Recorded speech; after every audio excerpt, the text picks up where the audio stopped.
Welcome back, everyone. So our second speaker, Lukas Kühne, will tell us about matroids and moduli spaces. Thank you very much. Thank you very much for the invitation, and I feel very honored to be able to talk to you today. So my talk consists of 4 parts. In this part, I'm lucky that I don't need to motivate and define matroids, but I do want to talk about the realization space of a matroid. And in the second part, I want to move on to computational examples in that respect. Subsequently, I will talk about applications of these computations, and I will round it off with talking about generalized notions of matroid realizations. So here, we all know matroids, but I just want to show you this pretty picture where this shows an arrangement of hyperplanes of 7 planes in a 3 space. And that's, for me, the most natural way how matroids arise as abstractions of these arrangements. Does anyone want to guess what's the matroid of this arrangement?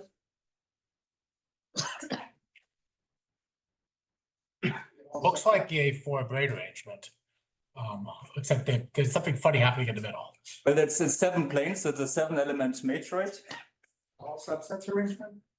Yes, and it's also known as the non-Fano matroid in that case, as we see it in the next slide. Because here, the abstraction of this matroid is just to draw a point for the planes in a line whenever 3 planes meet in one line.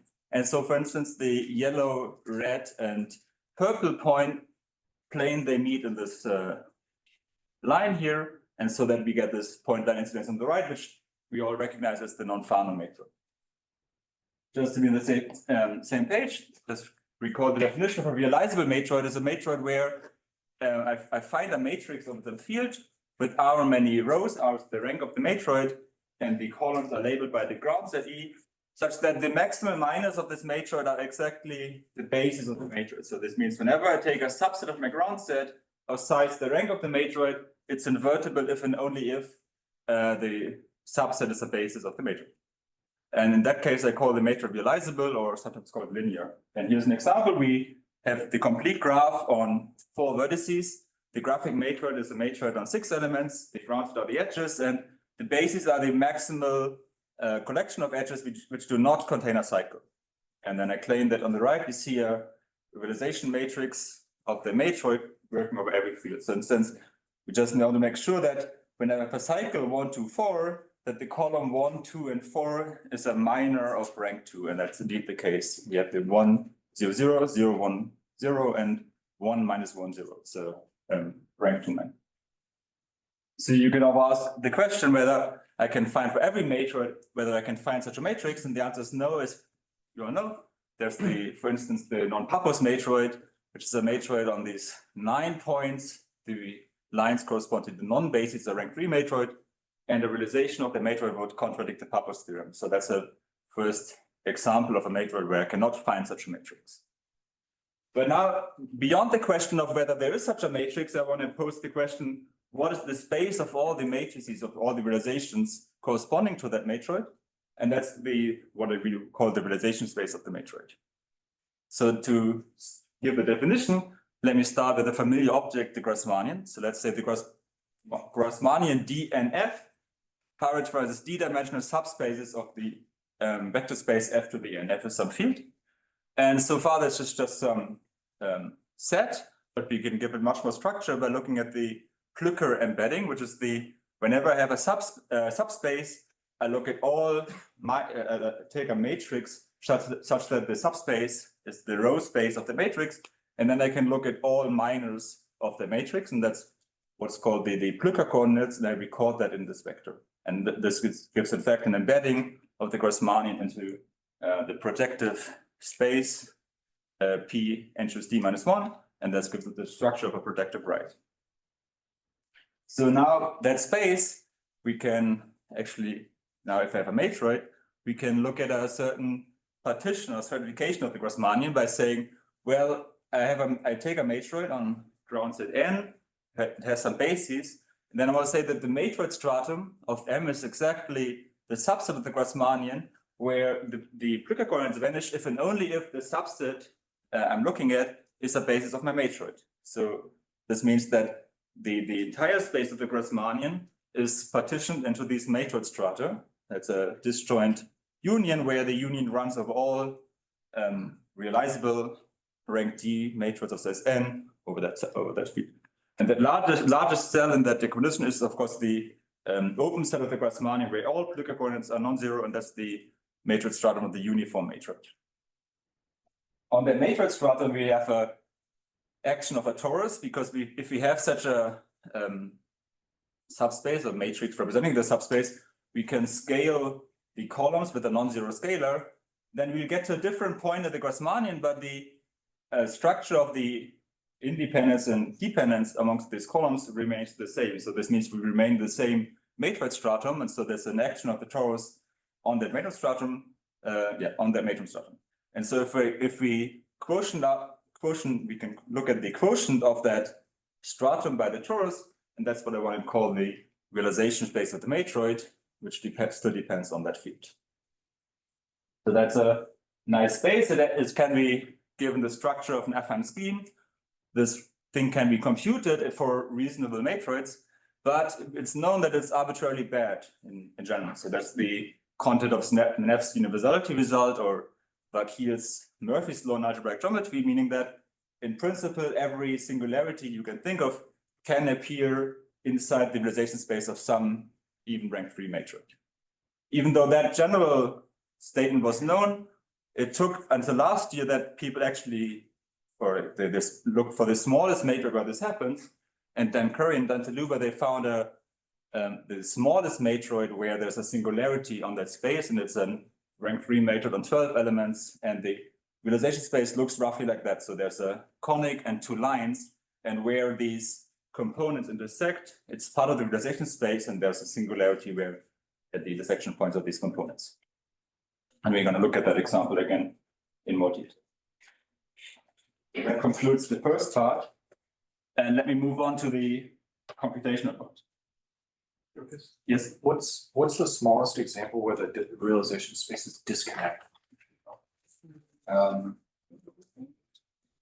know for sure that there are examples about 13 or 12 lines, but there's also the kind of case where, like, we will see in the examples of the dual Heseds, 9-element rank 3 matroid, where the realization space consists of 2 points of the 2 roots of an irreducible polynomial. If you want to count that as a disconnect realization space, then this already happens for set 9. Okay, so let's look at computation examples. So here I want to present some code that Benjamin Schrutter and Curry and Marcel wrote in OSCAR. OSCAR is a new computer algebra system developed by researchers, mostly in Germany these days, which aims at combining existing packages and extending them. And it uses antic, gap, polymorphic, and singular. Antic deals with algorithmic number theory, gap, group theory, polymorphic, discrete geometry, and singular commutative algebra. So it aims at kind of providing a unified framework in Julia so that you can access all of these things without individually installing these systems. And once you have Julia, you can just do using OSCAR and have access to all of those. Sorry. And the Matroid model we implemented has, of course, all the basic Matroid constructions, operations you use in your research. We can also compute the Turing. And the main thing I want to focus on today is the computation of the realization space of Matroid. And it's connected to the Matroid database also, which I'll show in a bit. What's the current size when we talk about Matroid database? How many elements are we talking about? I'll show, this will come up in 2 minutes, the precise answer. But in either case, I want to showcase these computations and invite you all to try it out in your research. And we'd be happy also, of course, to hear feedback if you have some issues or want to ask for other functionalities. So let's look at, before we've already seen the case of the complete graph and the realization space. So here the answer is we get a 3x6 matrix where it tells us that should look at the ideal where x plus 1 is 0. So this means, in other words, x should be minus 1, and we can just use that equation to simplify that space. And that's what we do by default. We simplify these equations. Now you see that the last, where we previously saw the x variable, we have a minus 1. And this means that whatever every field that is the realization space. It's just one point, and up the projective equivalence, we just see this one matrix. And we can look at our other favorite matroids. For instance, the Fano matroid. It's a rank 3 element with 7 elements. And then if we talk about the realization space, it tells us, well, we should look at that matrix within the vanishing set of the ideal 2. So this means that it is a realization whenever 2 vanishes in our field. Well, that's the case if and only if the field is of characteristic 2. So we compute the realization space simultaneously over all fields of all characteristics, and then it figures out that here it's only realizable on characteristic 2. Can I ask you a question? Sure. So it looks like you're computing a scheme over the integers. Yes. In the definition of the realization space, I had to take the quotient by force. Yes. Is there a scheme theoretic way of doing that, or? I'm not sure. So in our algorithm we kind of run the algorithm, the computer algorithm over Z, and then we kind of take the quotient by setting in certain values to 1 in that matrix.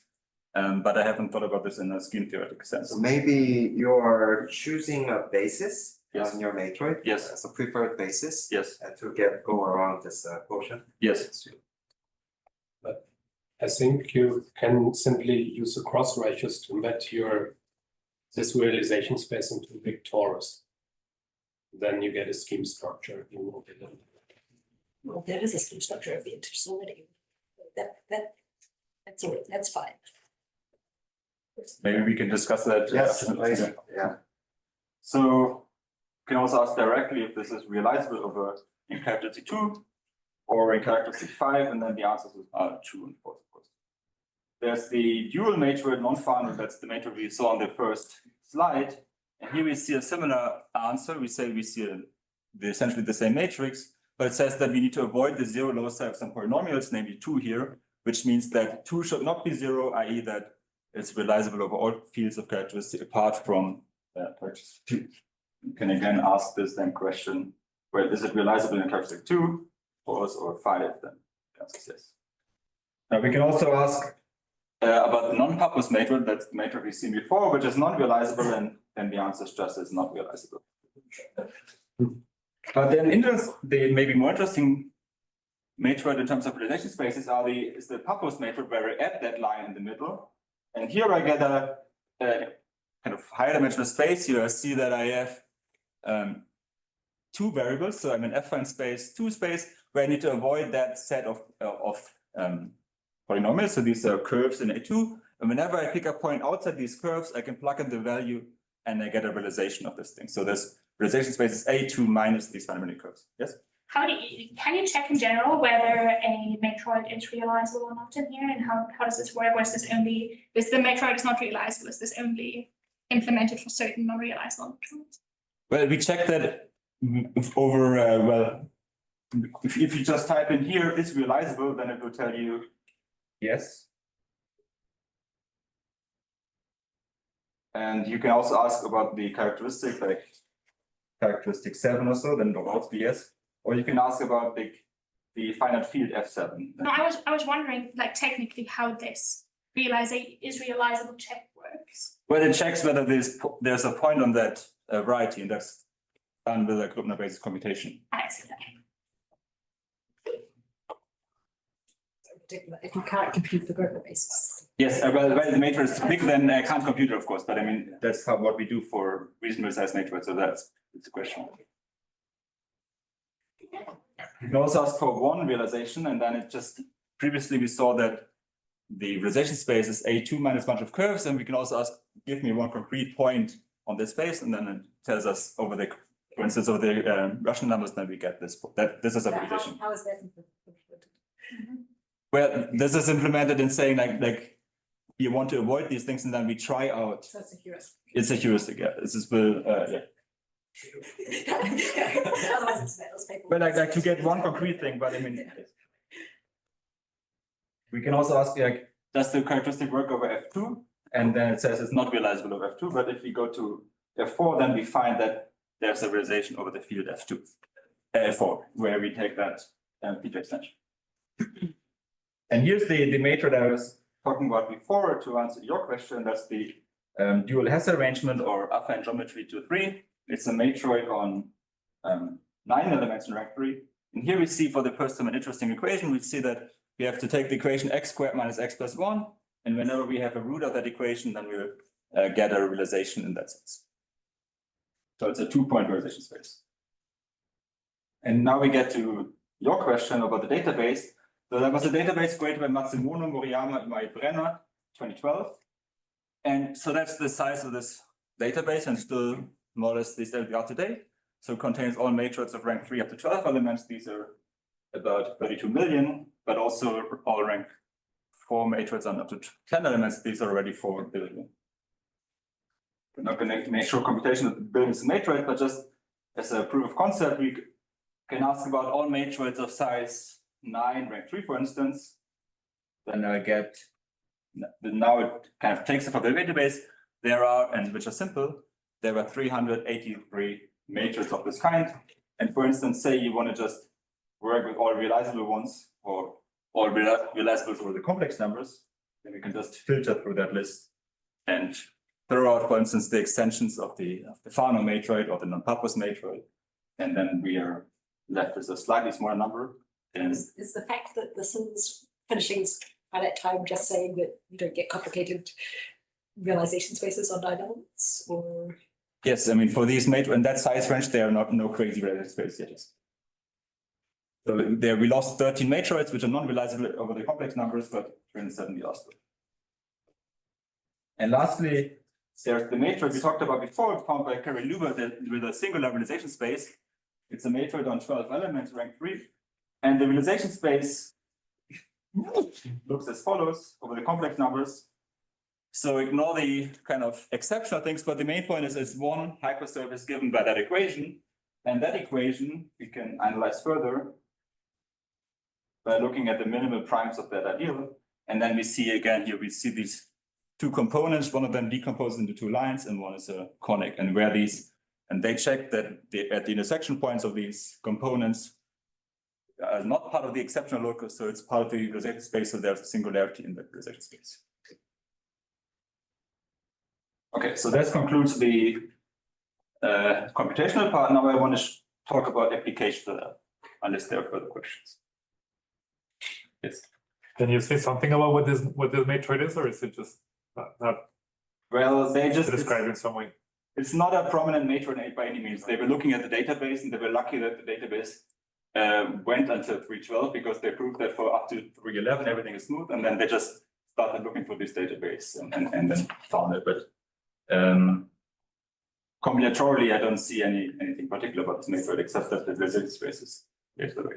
Is it the unique 312 matroid? No, there are many. That's just the first thing they found, but there are several of those kind.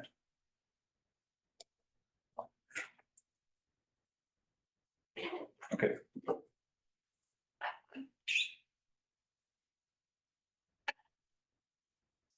Let's move on. Now we're going to talk about application of algebraic geometry, and to explain that, let me just kind of give you some backstory. Xavier Rouleau is a mathematician, algebraic geometer from Angers in France, and he introduced operators acting on line arrangements, which he called lambda mn, which take a line arrangement in P2, so it's a realization of a rank 3 matrix if you want, and spits out another line arrangement where I draw a line whenever I see a line that contains exactly n of the m points of my arrangement. So that's the m points are the points where exactly m of my lines meet. So let's look at an example. Here's an arrangement A of 5 lines. It's a generic arrangement, a realization of the uniform matroid 5-3 or 3-5. So there are several cases. Let's look at the case A lambda 2-2. So that this is the case where I look at all 2 points, all intersecting points here are 2 points, and I draw a line whenever I see exactly 2 of these intersection points on a line. So for instance, I would draw that line or this line. So then there are 15 of these lines, so we get a new arrangement which is larger than the one we had before. The case lambda 2-3 is somewhat boring in that case because it's empty, because there when there are no lines which contain exactly 3 of these intersection points. So therefore, the output of lambda to 3 of my arrangement is empty actually. But if lambda to 4, these are the lines which contain exactly 4 of my intersection points, well, these are exactly the original lines. So my arrangement is constant and invariant under this lambda to 4 arrangement. Is this a matroid operation? Is there a version that eats a matroid and outputs a matroid? I don't think so directly, because from the realization of a U3 of some uniform matroid, you can't really tell whether certain section points are collinear or not. And there could be, I mean, you could kind of, well, maybe not that example, but you could cook up examples where intersection points are collinear or not. And this is actually the reason, or like one of the reasons what happens in the singular matroid example where, and the 312 I told you about before, where there are certain intersection points which are collinear on one component, but not collinear on the other component. So in that sense, this operator kind of takes into account the geometry of the realization. So the question we asked, well, can we find arrangements such that the output of the operator defines the same matroid? So it's again a realization of a matroid, and we want to look for arrangements where the output is again defines the same matroid. And in that case, we can analyze the dynamics of this operator on that realization space. And so as a first proof of concept, he found an arrangement of 6 lines. It's a realization of the uniform matroid. So it's kind of, in that sense, combinatorially boring, but there's an action of the 8 to 3, and it acts non-trivially on the realization space of that line arrangement. And interestingly, the 15 double points, so these 6 lines, they are generic, so they meet in 15 double points. And these 15 points, they are dual to a very prominent arrangement in the arrangement community, namely by Abe, Kunz, Cavanu, and Uzawa. And it has this arrangement of this 15 point arrangement, and it has a one-dimensional realization space. It's free, but not recursively free. So these are terms people in the world of arrangements care about a lot. I don't want to define them, but the point is that looking at this operator turned out to produce prominent examples found previously in the arrangement. So that was the kind of state when I met Xavier, and we started to look for more matroids where stuff like that happens. And So Yes. I didn't understand the motivation. Are you saying is it because they have some other reason you're not telling us that these are going to give us free arrangements? Or? well, the relation between lambda and free arrangement is not so clear. That's mysterious, but they're just saying we're interested in these operators to study the dynamics on the realization space. And in the I guess that's important. Are you able to say what was it that way? no, why that I can't say. I mean, well, not really. Besides that, here and when this worked out for some reason that turned out to be like this prominent arrangement. So we were also looking for similar matroids, and we were looking at the matroid of the regular k-gon. So the black lines here are the sides of a regular 7-gon, and we added the blue lines, which are the lines of symmetry of this k-gon, but we added that point in the middle, which means that we want to take the matroid where we deform these blue lines so that they all meet transversally in 2 points. So this is if a matroid on 2k many elements, and the black lines meet all kind of in 2 points, the blue lines meet in 2 points, but they together meet in points of, for instance, here they have a 3-point. So that's the kind of deformed k-gon matroid in some sense.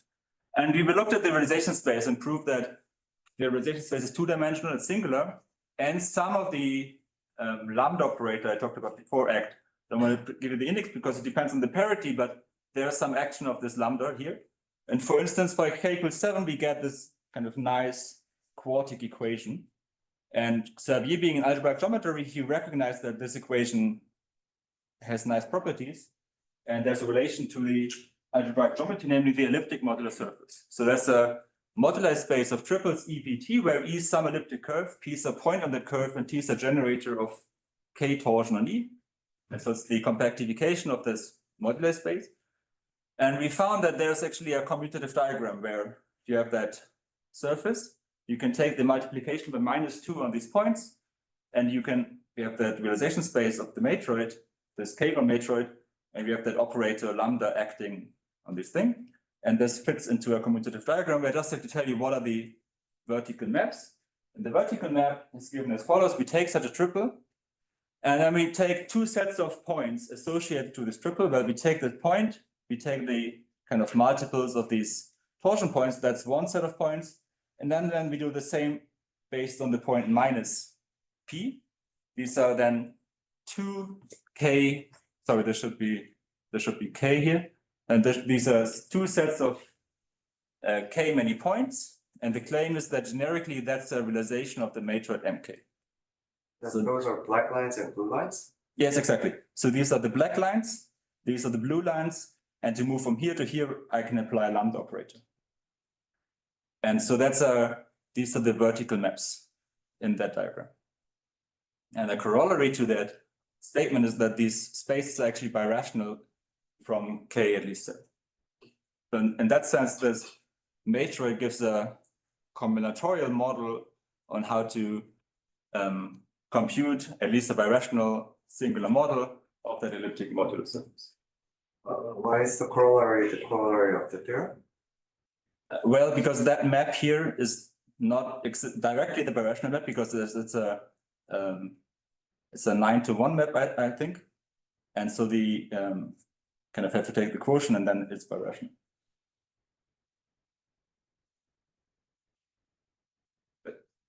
But there's a subtlety which I don't want to explain detail here, but the corollary is then that it's birational.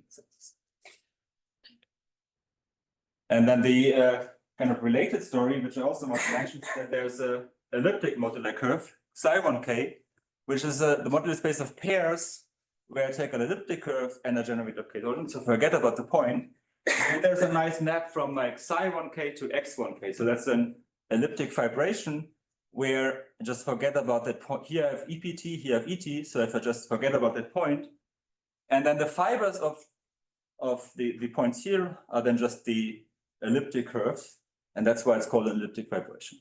And then there's a similar matroid where I take the matroid on the grounds at 1 to k, and I take the non-basis ABC if and only if my ABC sum to 0 modulo k. Maybe can call it elliptic matroid.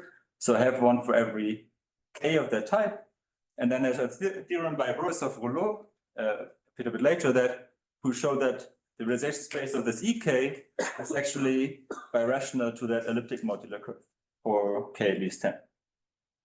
And this was also observed later by June, Matt, Oliver, and Mario. And so the relation between these two statements is not clear yet. So it's not clear what's the relation between this EK matroid and this polygon matroid, but maybe there's a relation which I'd like to investigate in the future. Their proof. Sorry? Which Borisov is this? Left Borisov. Left. What's the question? I think this statement, this theorem's over the complex numbers, right? Yes. Realization space Yes. is over C. Okay.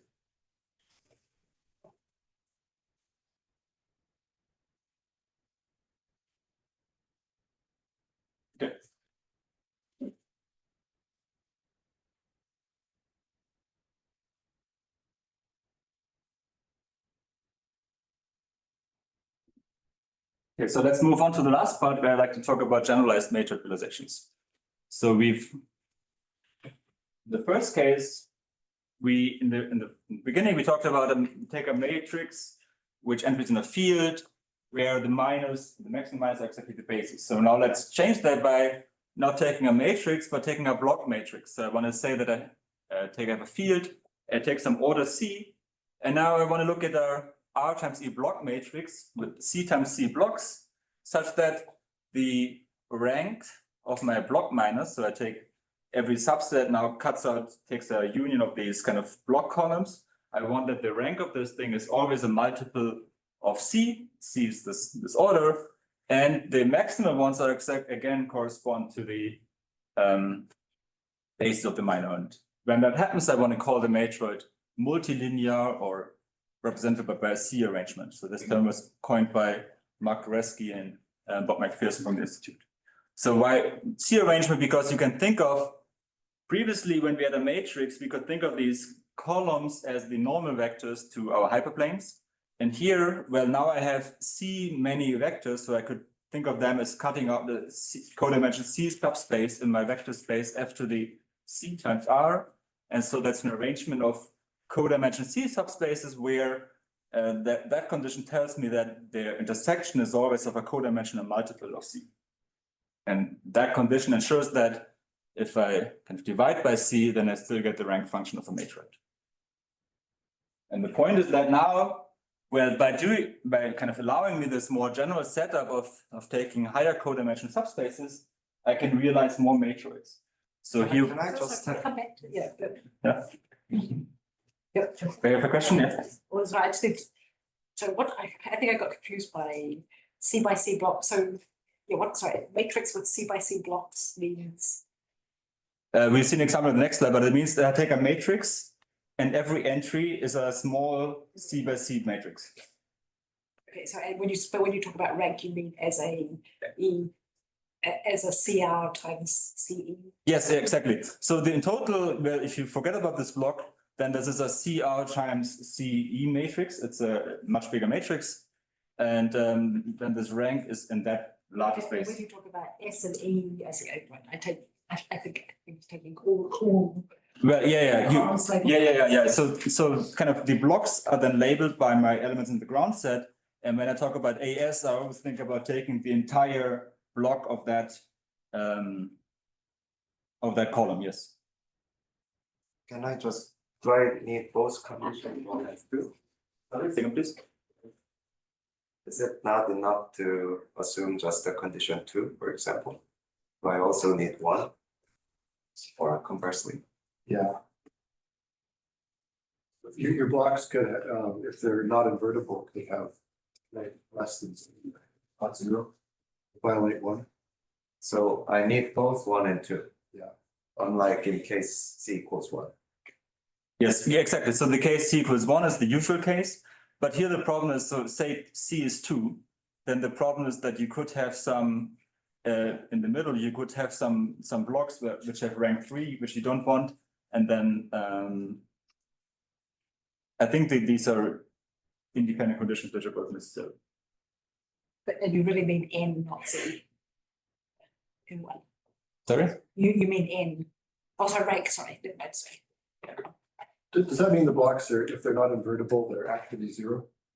Yes, exactly. So the corollary is this, is that the blocks we talk about are either 0 or invertible. And let's see an example. Here's the non-Pappus matrix we've seen before. And I claim that on the right, we see a multilinear realization by 2 by 2 matrices. So every 1 and 0, think of it as a 2 by 2 0 or unit matrix. And now for A and B, we choose 2 matrices which do not commute. For instance, 2, 2, 0 and 3 minus 3, 3. Think of it as the field of rationals. And then we can't just take any matrix because these matrices are chosen the way that all blocks of these ranks of these block minors are even. And the main point is here, if we look at 3, 4, 9, so let's look at the column 3, 0, 0, 1, 4, 1, 1, 1, and then 9 is the column AB, BA 1. And the non-commutativity of BA exactly ensures that now it's a 6 by 6 matrix has rank 6 as the demand and not 4 as it were before. Is it related to the representativity over skew? Exactly. So you could do the same game by picking A and B, some non-commuting elements, some skew field. It's very much related, yes. In some sense, this non-Pappus matroid or the Pappus matroid encode the commutativity of the field, and if you let go of that condition, then you can realize that matrix either by taking non-commutative matrices or by taking non-commutative elements in a skew field, yes. But these two, but being realizable over skew field and being multilinear is not the same. And there are examples which distinguish these two things. No inclusion in any direction. Yes.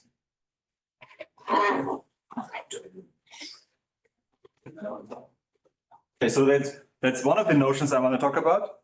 There's a second notion I want to talk about. bear with me. So that's now it's a more combinatorially flavored definition. This was given by Matouche, and it says that a matrix is representable by partitions of degree D if I can find a partition for every element. I find a partition pi I of some finite set omega, and this set omega should be of size d to the r, such that for every subset E, the common refinement of my partition has d to the r many blocks. So let's pass that for a second. What does it mean for one partition? Well, if I just take one partition, it means that I want, as long as it's not a loop, I want that this partition has exactly d many blocks. So it partitions my set omega and d many blocks. What happens if I take a basis? Well, a basis has full rank, so it should have as many blocks as the set omega. So this means that the common refinement of a basis should be the singleton partition, where I just have single elements in the refinement of my partition. So that's a combinatorial way of representing matroids invented by Matouche in the late 90s. And as an example, let's quickly realize how the realizable matroids always have such a partition representation. So say we have a representation M is realizable, then I can also realize it over some large enough field over FQ. And then the claim is that my omega is just that set, that finite vector space FQ to the R. And what are my partitions? Well, let's just take translates of my hyperplanes. So here, say I have a realization given by these vectors V1 to Vn. Then I want to look at the translates. So the inner product equal to 0 is just that hyperplane given by the normal vector p. And then I can look at the translates of that hyperplane. That gives a partition of that finite vector space. And I have such a partition for every element in my ground set. And then what Matouche proved is that these partitions, this kind of linear algebra partitions, satisfy the above condition. Does the blocks need to have the same number of elements? Or is that not part of the definition?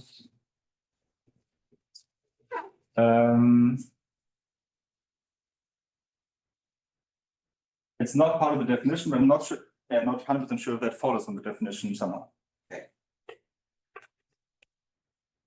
So, and we can play a similar game if we have a multilinear representation. If we have multilinear over some finite field, we can also cook up a similar partition. So this means that whenever we are linear or multilinear, we have such a partition representation. Lucas, Yes. does that representation imply that R is a matrix? What was the question? The question was whether if I have some E, some R, which I do not know whether it satisfies the rank function of a matroid, but I have these partitions which satisfy such a condition, whether then R must satisfy the axioms of the rank function. I think the answer is yes. I haven't thought about that question, but I'm 99% sure that. One reason why this why the answer is yes follows in the next slide. You could ask the question, why are we talking about these things? There are a few reasons. One is that these things appear in computer science in the following way. There's something called a secret sharing scheme. So suppose we are all working in some company and there's a secret pin where all our assets are stored, and we don't want to give any individual person that pin, but we want to kind of distribute shares among that secret so that only certain subset of us can retrieve that secret. And so the way and how to do that is what people use secret sharing schemes for. And the kind of subsets of the participants who can retrieve the secret, that is kind of governed by a matroid. And when one can do that in the most efficient way, this is what called the ideal secret sharing schemes. And that's the question whether the matroid associated to that access structure has such a partition representation. They almost appear in coding theoretic situations. And what is interesting also, and which also come back to Federico's question, well, if we have a connected matroid, then we have Matouche showed that it's entropic. It's partition representable if and only if it's entropic. entropic means that I can find random variables, one for every element in my ground set, and some constants, such that the rank function is actually the entropy of that joint distribution up to some lambda constant. So this means that I have my rank function of a matroid, I scale it, and then the entropy agrees with that rank function. So Fujiji showed that the entropy always satisfies the similarity, so it defines a pulling matroid. And when I can scale it to be the rank of a matroid, then I call the matroid entropic. But if you don't want to think about probability theory, you can just think about these kind of very combinatorial partitions, and then it's the same thing. And here's an open question. So we saw that, or we discussed that the linear and multilinear matroids have such a partition representation, but it's not known whether every entropic, whether there are matroids for which we can find such a entropy functions or partitions, but we cannot find a linear algebraic representation. So that's an open question whether this inclusion is strict or not. Lucas, Yes. so did you say non-papas is entropic? No, I didn't say that. I said that non-papas is multilinear, and I said that multilinear implies entropy. So what's entropic but not linear? Well, that's part. That's well. The question? Okay. That's part of this question. Well, it depends on if that's multilinear or linear. So Just linear. for now. then you can take non-papas. Non-papas is entropic and not linear. Then that is fits your question. But if you extend your question to multilinear, then it's not known. All right. And now we're getting kind of back to your question. You asked, well, if I have a matrix, can I decide, or how can I decide whether it's realizable or not? The answer is that we can do it of an algebraically closed field, at least theoretically always. And here, the answer is the following. So the result which I obtained with Geber-Yashve is that it's undecidable to decide whether a matroid is entropic or has this partition representation. And this does not mean that well, there are matroids where it's possible, where you have such a representation, but it more precisely means that there's no finite algorithm which for every possible input returns the correct answer in a finite number of steps. And the kind of intuitive reason why this happens, or like one reason why this happens, is that here this degree D, if it were bounded, then you would just have a finite problem. You could just fly out all possible partitions on a finite set. You can check that, and if it satisfies these conditions, you're fine.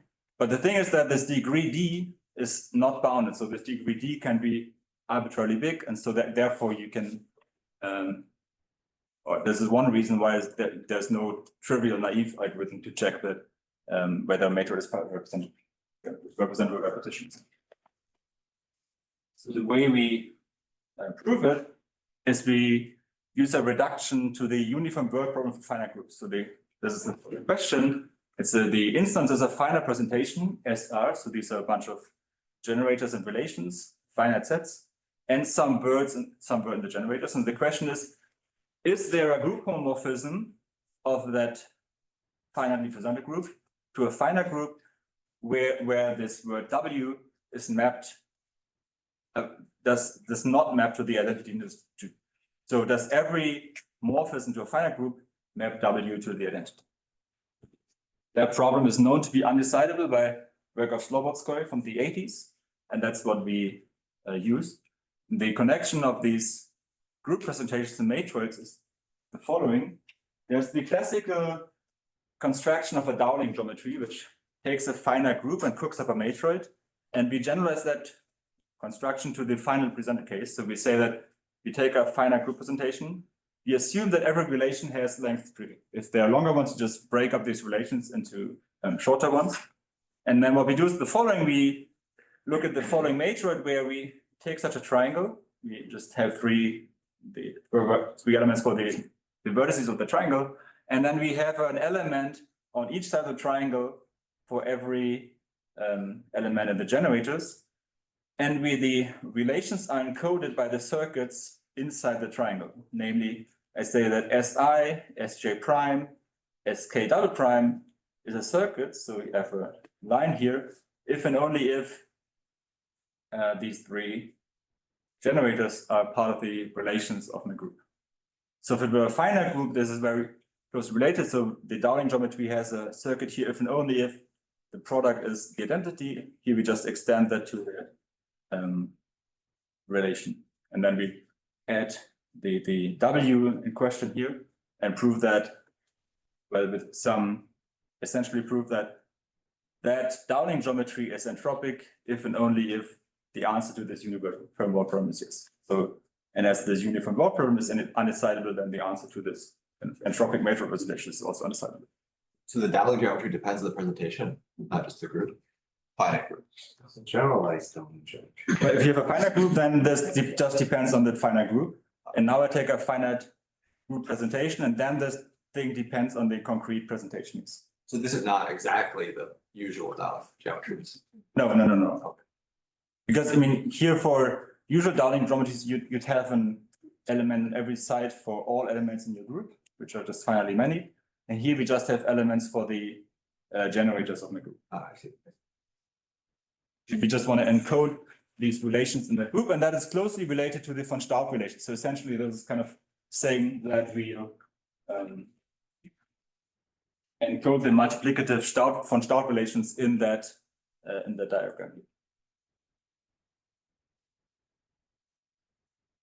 So as a corollary of that statement, we could prove the following: that there's a problem in computer science called the conditional independence implication problem. It asks the following: suppose I have a family of discrete random variables, and I want to ask if they satisfy these kind of triples, meaning that AI is independent from BI, conditioned on CI for AI, BI, CI, then some subsets on N. And suppose I satisfy all of these triples on the left, do I then automatically satisfy another triple on the right? That's what they call these are conditional independence statements, and that's the conditional independence implication problem. And the corollary of that work is that also this thing here is undecidable, which was posed, whether it's decidable or not, was posed by Geiger and Pohl in the 90s, and it was independently around the same time resolved by Jeff Tingley. So that's everything I want to say. Thank you.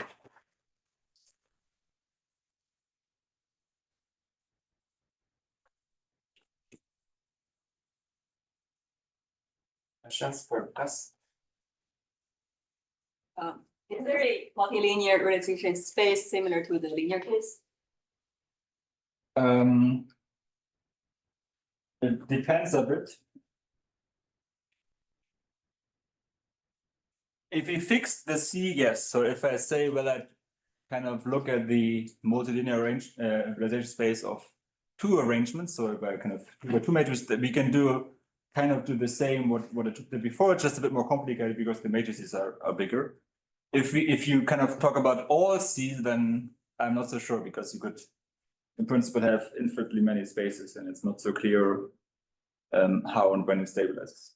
So did you mention the related, like how about decidability of multilinear? Ah, yes, so I didn't mention that, but we also proved that's undecidable, It's undecidable. because this, again, as the degree of the partitions is unbounded, so you can't really say, well, I just need to look at 15 or so, and therefore, we actually proved the same reduction to the uniform work problem also for multilinear matroids, and therefore it's also undecidable whether a matroid is multilinear.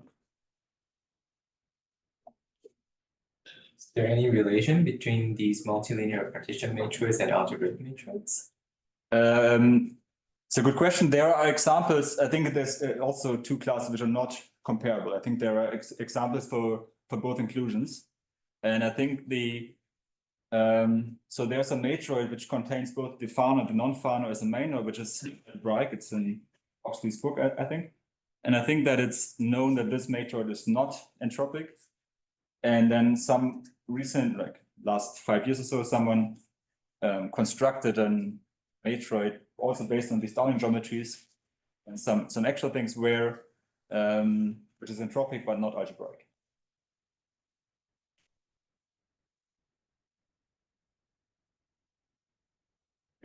Is there a natural way to compactify the realization space for Matroid? These are the experts here. This is has to do with GRT quotients of the Rosmanian by the torus action. So you just choose some stability to sort out the sublokes of the Rosmanian, and then you can divide by the torus. And so this, I think this will be compact variety. There was a natural in. Well, yes, I think there is, but I'm not sure it's written down. This is what the floor does? I thought this was the point of his Possibly, book. yeah. Yeah.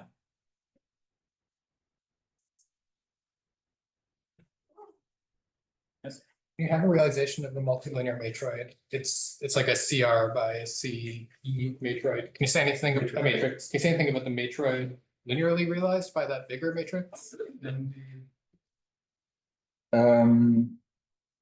Yes, so in some sense, it's like you have these, let's maybe see arranged, say before it's a co-dimension, but you can also think of it as a kind of arrangement of two-dimensional subspaces.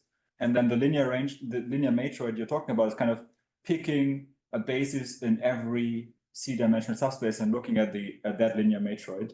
But there are multiple. So I mean, given one such multilinearization of a matroid, you could cook up several of these linear matroids and sitting in arising in the way you're talking about. Well, probably there is a unique freezed one. Like Probably yes. Yeah. There's a yes. There's You can kind of like yes, you're right. You can there's a most generic or most free one is. You have a chain of multilinear matroids that are only representable for bigger and bigger seeds. Yes, I don't, but people have. So there's a for exactly for these Dowling geometries, so there's a exact criterion when a given Dowling geometry has a multilinear representation of size C, and there's a condition on whether that group has a representation in GLCF satisfying certain properties. And then there are kind of people resorted to known results on representation theory of finite groups to kind of produce groups where that only happens for some prime P, for every prime P, but not below. Otherwise, the realizability problem will be decidable. Right. You already told us that it's undecidable. Yeah. I meant, does he actually, can he exhibit a fact? Yeah, but so this is a concrete example. I don't know how concrete these groups are, but it's at least it's known that for every prime, there exists a group where the Dowling geometry is only realizable as a C arrangement for C, at least that prime. So that's kind of non-trivial. Yeah, it's not non-trivial. Not trivial.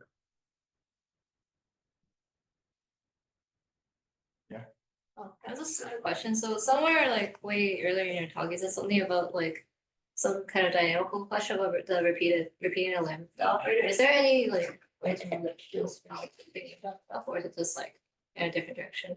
So there's you asked about the dynamics of that. Yeah. So is there like with the space that you end up at the end? Is there any way to relate the dynamics of that operator with this or not? Or is it just kind of trivial, like not very interesting for trivial reasons? Well, I think that it is interesting and it depends on the situation. So even in that case, there are points in the realization space where this operator is dynamic, so of different orders. It's a periodic thing. And there are points where this lambda operator kind of diverges into kind of. So can you relate that into like a way to the spaces you built afterwards, or is it just like not clear what examples you should look at? So it's kind of hard to construct examples where this happens, but the examples we know, we can look at the space we compute, and then we can kind of look at what if I have a point in that space where my lambda opt, I can kind of study the cases whether it's periodic or constant or diverges. But then it's not there's no systematic study of that yet, but we observe that in these cases. So maybe the context of the previous question on the compactification is maybe coming from here. Like Oliver says that there is a natural compactification and then exactly here. Spaces. So yeah, exactly. So here one takes the compactification of these triples, but our map only cares about these triples so far. So it would be very interesting to kind of investigate whether the compactification of that space is relatable to the compactification of that thing. And geometers have their favorite compactification of the elliptic moduli surface. I think so, yes. I mean, well, Yes, I think, I'm not sure how this works entirely, but I think there's a kind of well-defined or kind of most popular interpretation of this thing. So this periodicity behavior dynamic, does it relate in any way to Ancillary theorem? So what, sorry? Ancillary theorem, like I don't know. talks about coupling about lines which are tangent to one conic and how they intersect over. And if you can, I can. I don't know this.